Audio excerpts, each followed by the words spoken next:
when you look at the heart here, it's not like just very regular third chamber. You look at the real organ, it's look like ear, auricle, or in the atrium. It can extend outside, and so this one we call auricle. Is an out part that just like ear, okay, of atrium. So somehow we call auricle to describe the atrium. Okay. If I put RV, then on the right ventricle, RA atrium. Then in between the atrium and the wall, called interatrium septum. In between the ventricle, they call interventricular septum, septum in wall. And I think this figure is important. Let's look at the first. We have one chamber here. And this one, right atrium, they only show you this part. They don't show you the ear part. Actually, this one can extend a little outside. Look at the wall here, interventricular septum, the wall between the right and the left atrium. Here is the organ, the right side, here's the left side. And you can see between the right atrium and the left atrium, they have very tiny wall here. Atrial septum. It should be covered by this big artery, this big pulmonary trunk, so they pull it out a little bit, and you can see that. And you also can see we have 4 valves. We have tricuspid valve, bicuspid valve, we have this semilunar valve. Okay. So for you, this switch is to identify this structure, this sort of combination. And where is it located in the heart? It's on the chest here, we call thoracic cavities. We have right and the left pleural cavity, that means right and the left lung. We have pericardial cavity in the middle. We have median sternum, in between. And so that is pericardial cavity, and that is pleural cavity. And on the top will be median sternum. And then if we have cross section, and then you can see a cross section, and you can see that the lung is on the other side, and that will be heart here. Okay. In the other area, before this vertebral bone, we call median sternum. Okay. And the new addition book is divided to posterior median sternum behind the heart, and also anterior median sternum. Anything surround the heart, the middle area is median sternum. And it's double layer structure, serous membrane. It's double layer and have fluid in between. We use a good model here, like a balloon here, like a true membrane.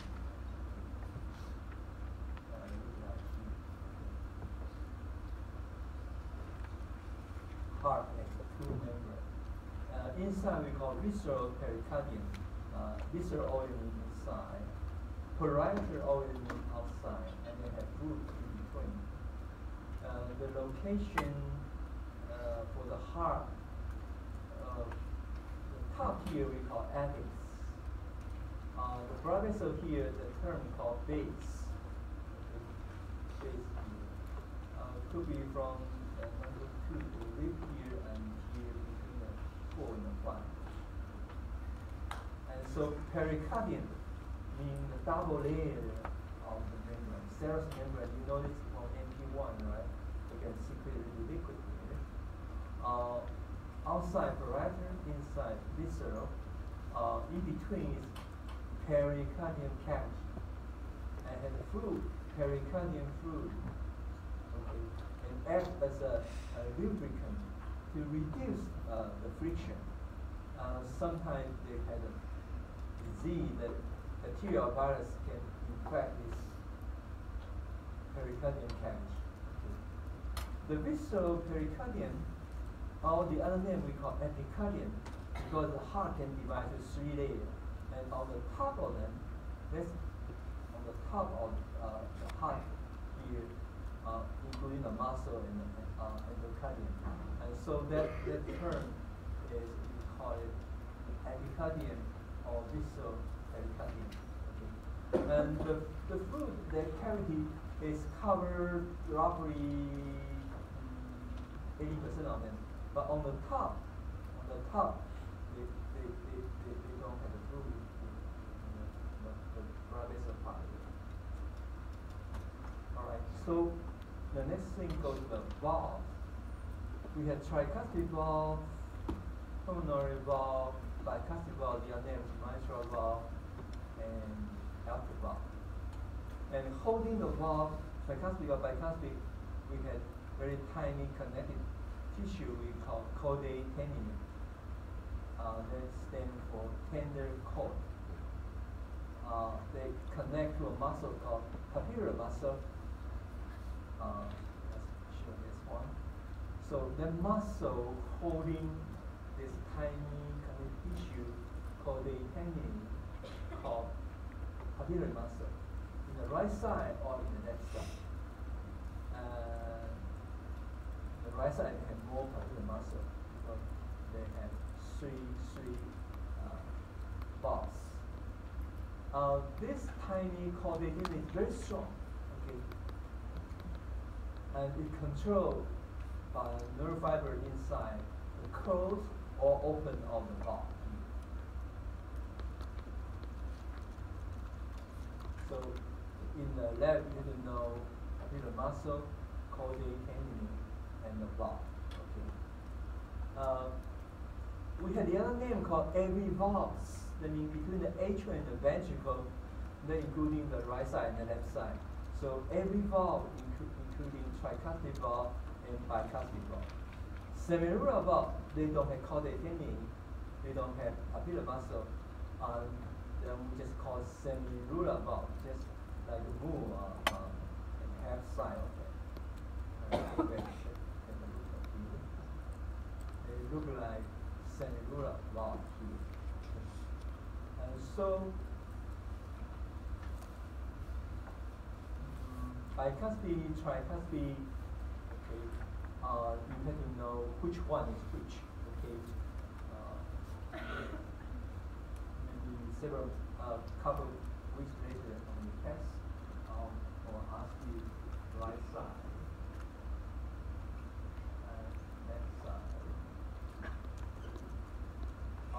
That is tricuspid. And here's bicuspid. And how you know this? Just say, right side, right side. 5 characters. 5. Greater than 4. 5 greater than 4. Try 3. 3 greater than 2. So the greater side is all this same side. Okay. Tricky one. So you never forget bicuspid is left. Okay. Tri is right side, according to how many characters.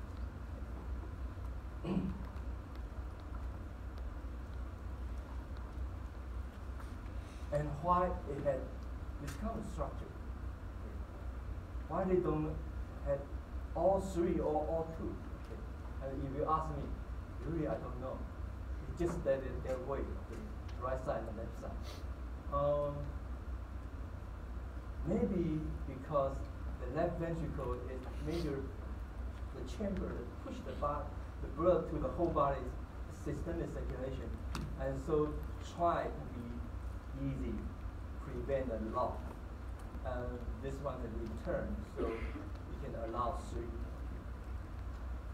Now, look at the surface of the heart.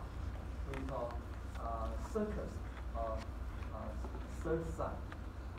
That means that is adipose tissue, the fat, cover the blood vessel. And so the first one, look at the anterior side, is coronary circus between the right atrium and the right ventricle.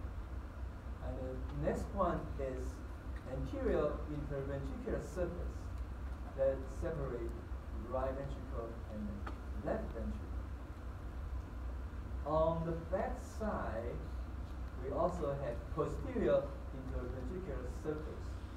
It also separates left ventricle and right ventricle.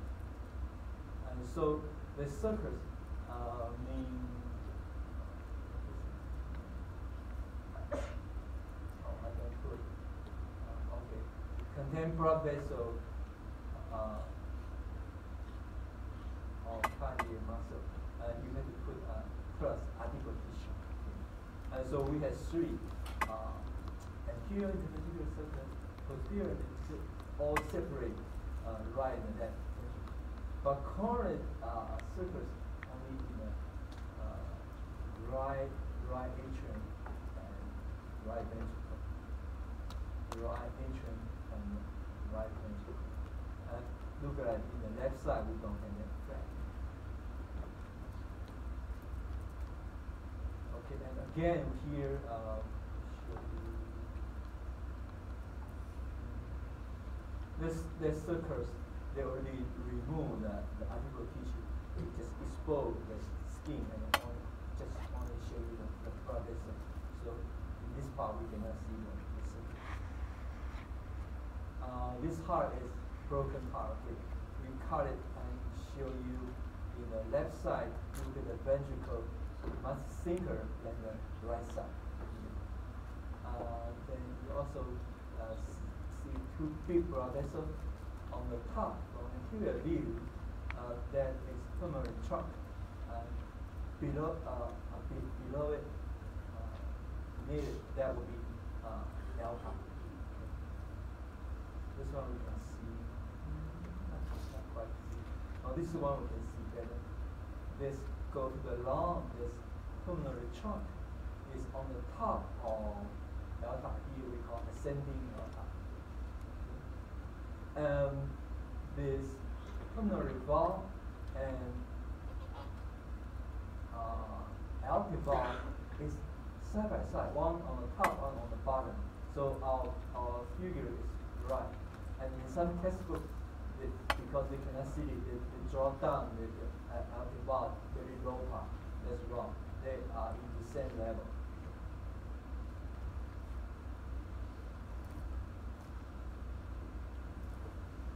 See a term called moderator damage. Let me just show you. If we amplify it, we see the papilla muscle and there's caudate damage.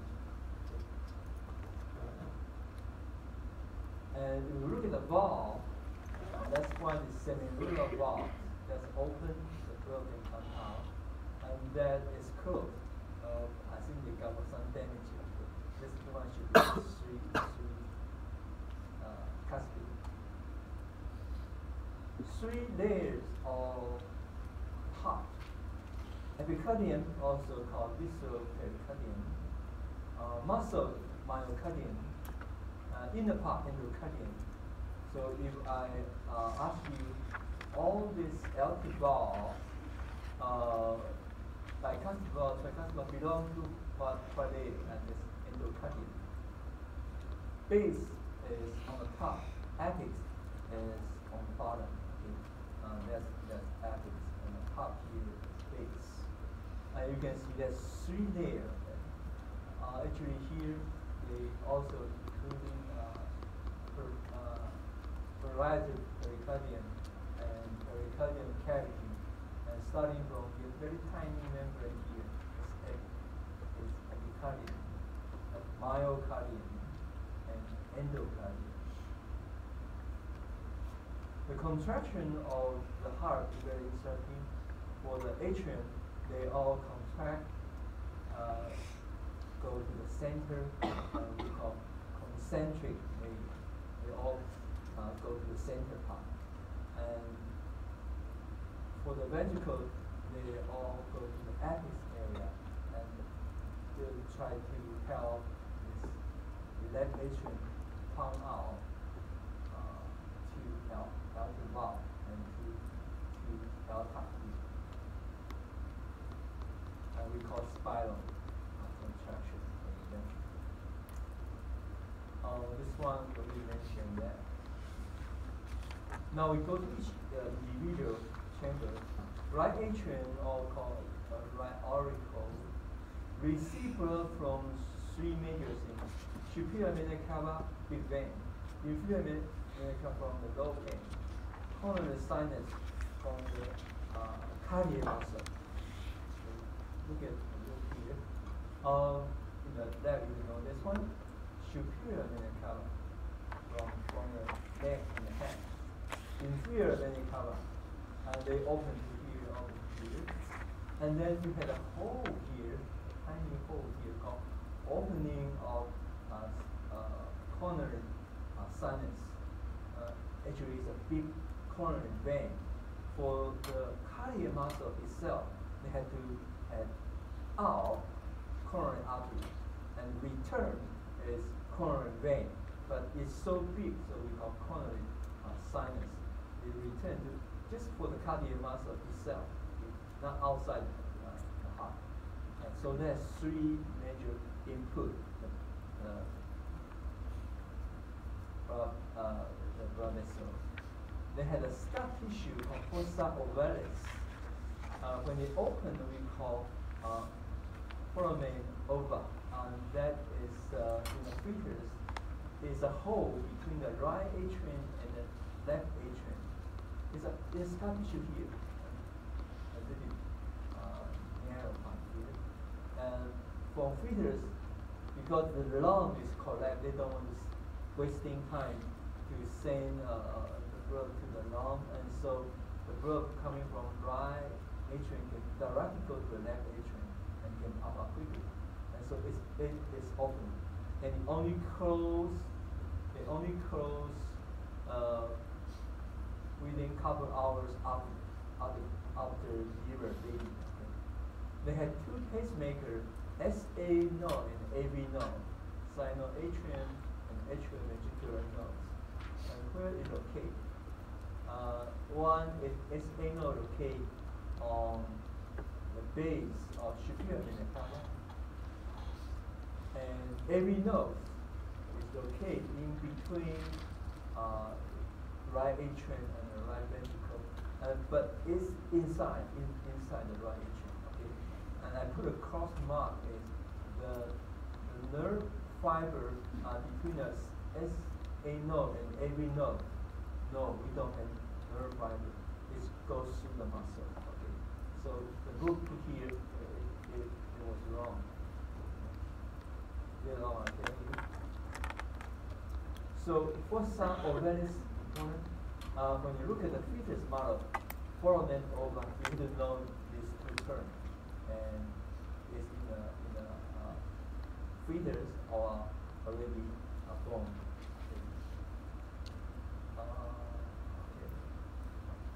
Okay. This one just should be cut, giving a cut, and you see. Blue and the red, actually they inject dye on it, so the major one you cannot see that. Major thing is see the ventricular septum and the left ventricle. And you can see a little bit muscle here, what we call trabecular harmony. This one we have special treatment. We remove the membrane, we remove the fat, just show you a big artery, right coronary artery and left coronary artery. You can see like an ear to the right auricle. Now I show the fetus. Fetus had a hole between the right and the left, and so here it is. Okay, when is foramen ova is in the medius. When it curls, we call fossa oralis. And you just think about fossil, okay? They already scar tissue. The other scar tissue is between the pulmonary trunk and aortic arch here, called ligamentum arterius. The main ligament used to be a artery called Gaucher's artery. That means if the blood sent to by accident sent to the small part of it, sent to the right ventricle and sent to the lung, and then his second chance to bypass the lung and go quickly go to aortic arch. All right, let's continue to see the right ventricle, the lower part. The valve we call tricuspid, or we call right AV valve. Has a lot of coordinating in the muscle. Have a muscle cover the nerve fiber we call moderator band. Okay.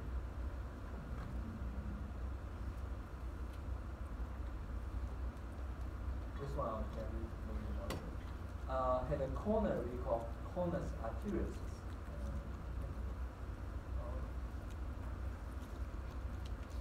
Or maybe I will just jump quickly.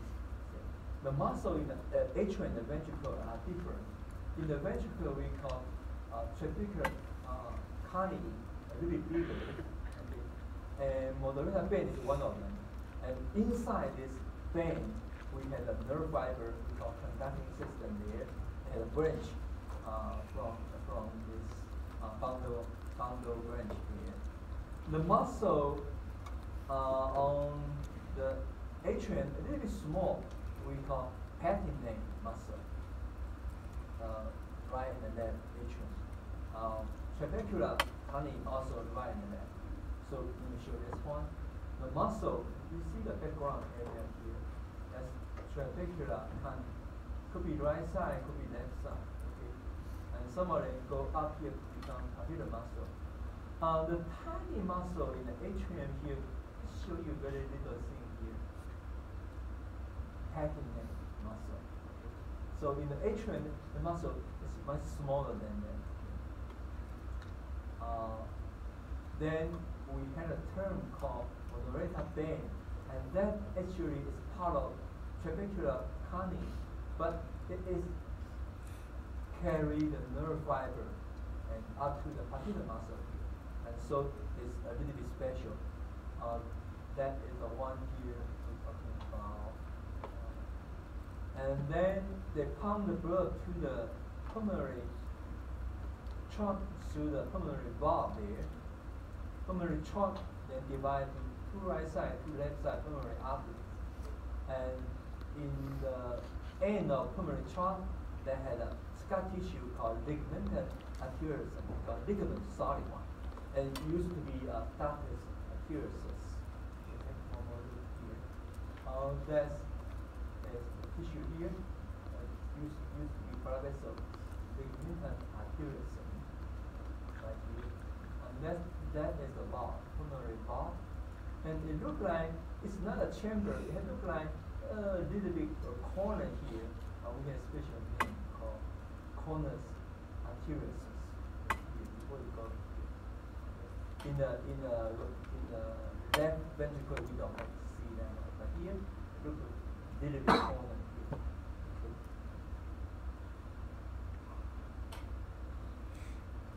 All right. I will say more about moderator band. Okay. This figure just show how the action potential transport from SA node to AV node and a bundle of these. Okay, and the right branch, left branch. But when you look carefully, they have the branches go to the right side only, called moderator band, and bury inside trabecular carni muscle, and then connect to papilla muscle and the holding tricuspid. Okay, and so when you see this, it only go to the right side and not the left side. And the fiber terminal here we call Purkinje fiber, and that is amplify. The action potential sent down only go to the right side of the branch of the reta band. It's buried inside the muscle. Okay, buried inside right here. And actually not only ending here on the reta band, the nerve fiber will go to papillary muscle here and control tricuspid valve. And so tricuspid and bicuspid, they open and close almost at the same time, but tricuspid open or close a few milliseconds before the left, because they had a shortcut of nerve fiber called moderator band, because they control the blood flow from the whole body. So this one is open a little bit early. When this semilunar valve, when it close pulmonary valve and LP valve, they also open close at the same time. But here these two valves, bicuspid, tricuspid, a little bit early. Okay. So that is the special thing for moderator pain. Only found in the right ventricle. Okay. From ventricular septum to papillary muscle. Okay. And it's also part of the trabecula. And you can write down this. Cause the tricuspid contraction a little bit early than bicuspid.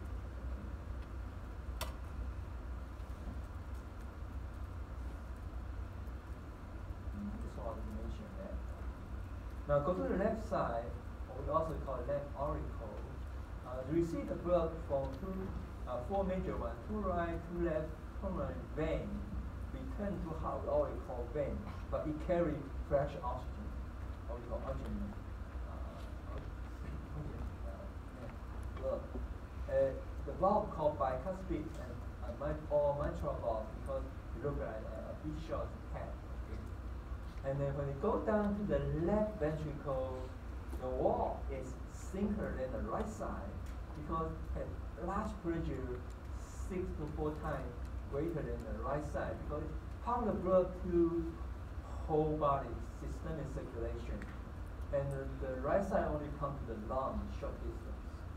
It's a big one pair of papillary muscle. They have caudate-pending, no moderator vein. Okay, and the ventricle, the muscle controlled by Purkinje fiber. They pump blood out through LP valve from the left ventricle to the aorta, ascending aorta. And if we had a cut from the ventricle, you can see left side much thinner than the right side. And the muscle here we all call trabecular training. And when it contract, it will reduce the diameter in the ventricle. When it dilate or relax, they collect more blood. And you can see we have a muscle layer literally small and can increase the volume. Okay, so make a comparison. This AV valve and semilunar valve.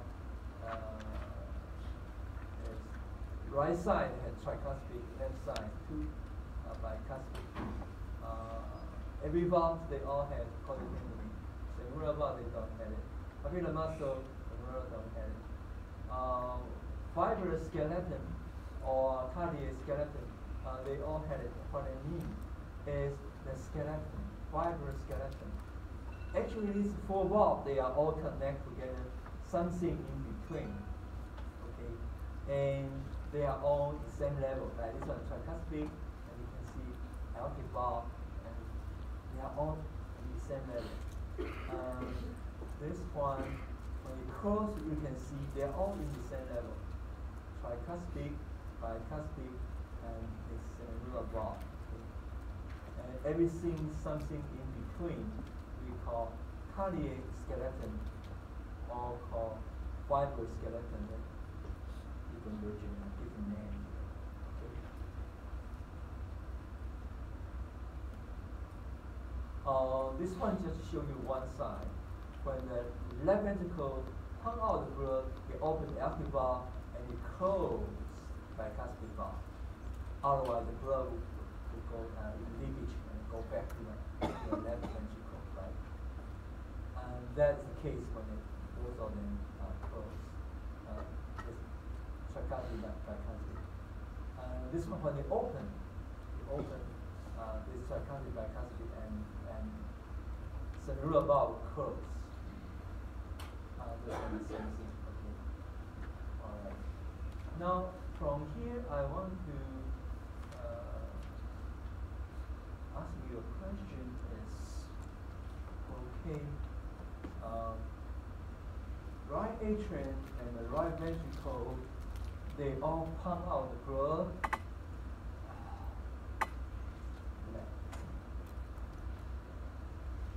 And this one, right, the pressure, they contract. The left side strong. It is 4 to 60 times compared to the right side, 1 time. And they contract almost at the same time.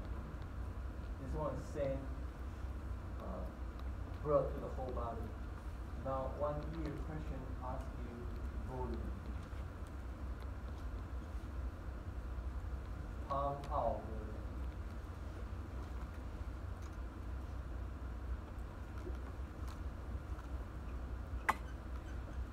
Each heartbeat, right side and the left side, which one pumps more volume? Balance. The one is 1 unit, one is about 6 times. And the volume is the same because they had to get balance the heart in the heart.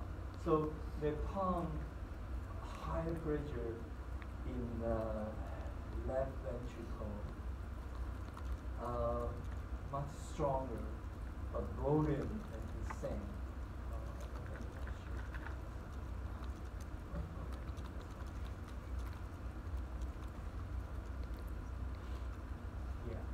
They pump out the blood each time, each heartbeat, right atrium, right ventricle, and the left ventricle. This one higher pressure, but same volume. Okay, same volume.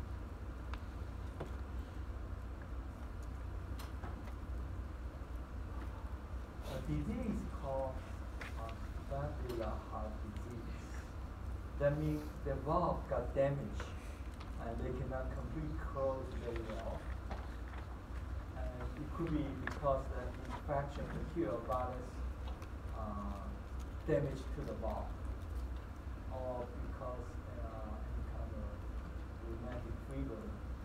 And the symptom is blood backflow, we call regurgitation, from the ventricle sent up to the atrium, or from aorta go down to the ventricle. When doctor listened to it, they will listen to abnormal heart sound, really mixed thing they call murmur. Okay, and because this one cannot send up enough fresh oxygen blood, and they will short of breath. And this kind of person, when they take a walk, and the face will turn to purple, okay, and short of oxygen, go back to you. That means when they pump out the blood, this one cannot close blood because they have leakage, and some blood goes to the left atrium, and some blood goes to the left pulmonary vein, and some blood sent back to the lung and cause lung accumulate a lot of blood we call edema. Lung accumulate. In common names say, oh, lung has a lot of water. Usually not water, it's blood coming back. Okay? And how they treat this one? Usually, the major problem is the left side. It's a bicuspid valve, but the pressure is so high, it's 6 times, they can repair it. They can replace it. Okay, so if you got any damage, they can do that. All times open heart surgery and replace the valve from animal, usually from the pig, or from the metal one. They can make a very tiny metal close. But now they don't need open heart surgery. They get it from a big blood vessel to treat this one. Okay, so this one, if you want to be a surgeon, I encourage you to be this cardiac surgeon. Okay? This one got damaged. Could be not only bicuspid. Bicuspid is the most common case. All the valves they can get a damage. Okay. Now they all can replace or repair. I know this very well because my mom had this problem and they replaced bicuspid valve. The cardiac muscle has something special. The structure we call intercalated disc, and it is a junction between a cell. Here is one cardiac muscle cell, and only usually single nucleus, and a lot of mitochondria here because they need oxygen. Then this one cell, and this is the other cell, and between the junction you see like this disc, this structure. Okay. If we cut it, it is around the Z line here that the cardiac disc is all here, this structure. And when we see it, there's a longitudinal. The shape here is cardiac muscle, and here's one cell, here's the other cell. And this one will be the disc. And that's one with disc. Okay. And what that is their function. This one from our textbook. This one from the student to the slide from as disc. The purpose is to that the extreme potential not go through the cardiac muscle from one end to the other. It's jumping from each disc. Okay, and so the purpose is to propagate or increase action potential transport. They are not through the whole cardiac muscle. They just jump. Okay. So that's different from skeletal muscle. And 1 year MCAT question asks you what's the difference between the cardiac muscle and the skeletal muscle. Okay, and usually in the cardiac muscle is smaller size. Usually it's a single nucleus. Some special case maybe have 2. They have present of the cardiac disc. Skeletal muscle you don't see it. Okay, there's 3 major differences, and you also can see the branches interconnection. And here lists the different cardiac muscle. You don't need to worry about the number here. Okay. And action potential also different. Cardiac muscle can last a longer time. It has a plateau area here. And skeletal muscle, short action potential, short contraction. Cardiac muscle can have really much longer time. Okay. Don't worry about this. Okay. The circulation, the blood flow in the heart called coronary circulation. And here I just give you summarize. We probably start from to right to left pulmonary vein, return to the left atrium, go to the bicuspid valve to left ventricle, to aortic valve to aorta, and go to the whole body systemic circulation, and return to superior or inferior vena cava. But one of them, two branches, we call coronary arteries. We go to the different right side, left side, and then finally coronary vein return to coronary sinus, and this one also send blood to the right atrium. Okay, and then go to the right ventricle. Okay, and goes to the lung. Now that's talking about this we call pulmonary circuit, is the circulation from right atrium to lung here. And so pump out, leaving the heart, we always call artery, pulmonary artery. But actually pulmonary artery is the oxygenated blood. It's not a fresh blood. When they return, the pulmonary vein is fresh.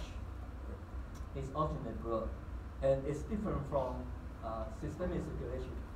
Artery in the body circulation always fresh blood. Return always the oxygenated blood. Coronary circulation, we start from the right coronary artery and left coronary artery. Let's take a look quickly here. We do have aorta here again, pulmonary trunk here again, and remember pulmonary trunk is on the top, so we cut it, otherwise we cannot see it. Go to the right side, the right coronary artery will supply this one, and this one very short. Left coronary artery. Left coronary artery go to the front called anterior interventricular artery. Interventricular. The old name called LAD, left anterior descending artery. And from a circle called circumflex artery go to the left side. And coronary or right coronary artery will also go to the back side and the marginal area called right marginal artery. Okay. So above the LT above, we have two major branches, right and left coronary artery, and we can see the whole from if we had an animal heart, you can see that very well. And go to the back side. The right coronary artery will going down and become posterior interventricular artery. Okay. And the left side we had a circumflex artery for ending here. Okay. But for the vein, finally they all return, we call coronary sinus. And coronary sinus will open to right atrium. And now we go back to the one slide showing you the first one. The right coronary artery go to the right side, and the right marginal go to the back side, posterior interventricular artery, or we call PD. Go to the left. Actually, left is more important because the left ventricle here. In circumflex, go to a circle. They also have the left marginal artery. Go to the front, anterior interventricular artery. We just mentioned that.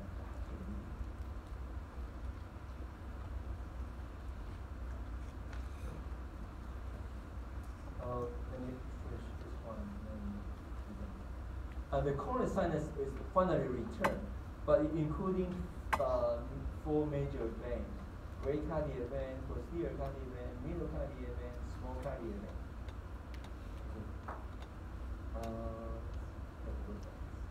That's circulation, right side and left side. I highlight a little bit because left side is more important, and supply the left atrium, left ventricle, the right atrium, left ventricle, and then go to the posterior interventricular artery. And finally, four vein return: right cardiac vein, major one; posterior cardiac vein; middle cardiac vein; small cardiac vein, and they all go back to coronary sinus.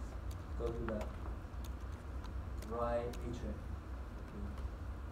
The vein here, gray cardiac vein, parallel with anterior interventricular artery, and coming up here. And that is the right side.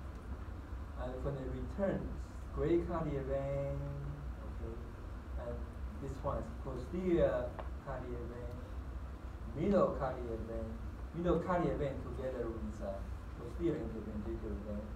And we have small cardiac vein, and 1, 2, 3, 4, a join to coronal sinus. Or without the lab, maybe you got confused, okay? But I think if you go to the lab, you'll find out that is this week that you have a major thing you have to together. I think you are sleepy. Take a break and then come back.